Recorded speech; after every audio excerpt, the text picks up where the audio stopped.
एक वाक़या है, बरोज़ क़ियामत बंदे के सामने उसके अमाल पेश किए जाएंगे जिसे वो देखेगा और बार बार देखेगा। हैरान होकर बारी ताला से अर्ज़ करेगा, अल्लाह इतने सारे अमाल तो मैंने किए ही नहीं हैं।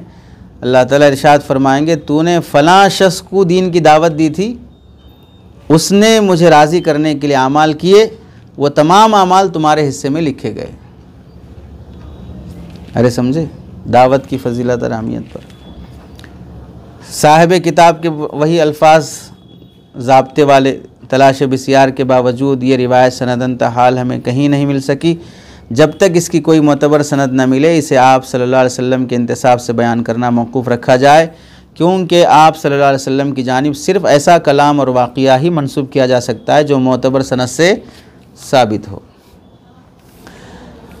अलबत्ता अल्फाज और सियाक़ पर मुश्तमिल हदीस सनदन तो नहीं मिल सकी। ये मज़मून सही हदीस में मौजूद है कि दूसरों को हिदायत की दावत देने वाले को उस हिदायत की पैरवी करने वालों के अज्र जैसा बदला मिलता है। ये तो मशहूर वाक़या है ना, मन दा इला हुदन कान लहू मिनल अजरी मिसला उजूरी मन तबियाहू ला युनक़सु ज़ालिका मिन उजूरिहिम शैया व मन दा इला दलालतिन कान अलैहि मिनल इस्मी मिसला आसामी मन तबियाहू ला युनक़सु ज़ालिका मिन आसामिहिम शैया।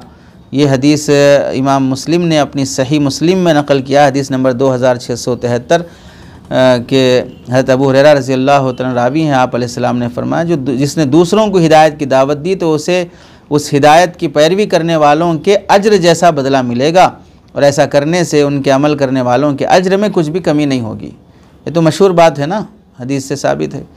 बाकी है कि क़ियामत के दिन बंदा अपने अमाल देखेगा और फिर अल्लाह से सवाल होगा, फिर वो मेरे दावत दी थी, ये सारा पस मंज़र नहीं है।